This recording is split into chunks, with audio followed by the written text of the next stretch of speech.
Romney might win, or Bob Dole might win, or John McCain might win, but you don't need to worry because the big permanent bureaucracy, the state, is there just all the time, getting bigger and bigger and bigger, and elections don't really change that.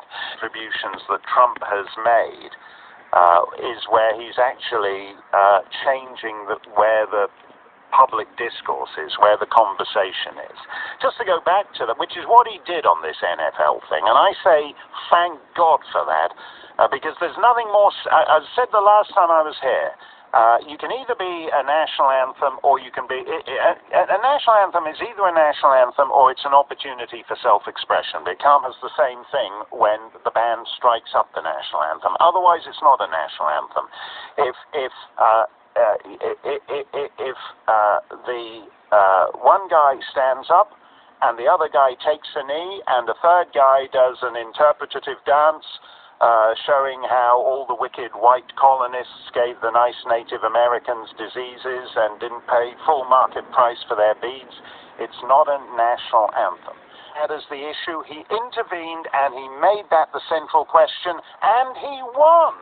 So that nobody is even talking about all the stupid so-called complaints that everybody else has been doing about it. So he actually intervened, he changed where the conversation was, and he won on that. And you have to ask yourself, would Jeb Bush have done it? Would John Kasich have done that? No, they wouldn't. Elvis impersonation. If you get the free Rush Tumblr when you take out a year's subscription to rushlimbaugh.com by going to Rush247. And it's a fantastic Tumblr. It's got Rush right there on the front of it. But anyway, I'm talking too much about the Tumblr. The Tumblr is just the bonus. What matters is you get Rush 24 hours a day, 7 days a week, whenever you want him. And all you need to do is go to rushlimbaugh.com and sign up today. Let us go to Jet. It's as somebody wrote after Ted Kennedy died, that Mary Jo Kopechne, if she were to come back to life now, instead of having been left in a watery grave by a drunk a man whose only thought was to his own self-protection and then the protection of his reputation. But Mary Jo, yes, it's a shame she was stuck down there, left in the car with the dwindling air pocket to die while he swam up to the surface and then staggered back to his hotel and didn't mention anything about the Broad still being down at the bottom of the water until the following morning. Yes, it's a shame. But if Mary Jo came back today, she would thank Ted Kennedy for all the progressive legislation he'd passed in the years since he sent her to his watery grave. And they seriously think like that, Jess. They actually, in politics, you can't make an omelette without breaking a few eggs. And when Harvey Weinstein makes Shakespeare in Love, you can't make a Hamlet without breaking a few chicks.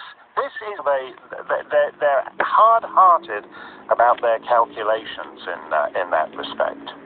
Well, let me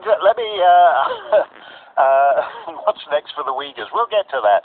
As far as Harvey Weinstein is concerned, I mean, this is incredible, and this is what's interesting, because let's put aside the movies, and when people talk about the casting couch, as if it's like just the nature of the business, and I forget who it was, I read some comment who said there's nothing like that in any other kind of business. There's no insurance adjuster's couch, so clerk's couch, tells you that there's an institutional problem in this particular industry.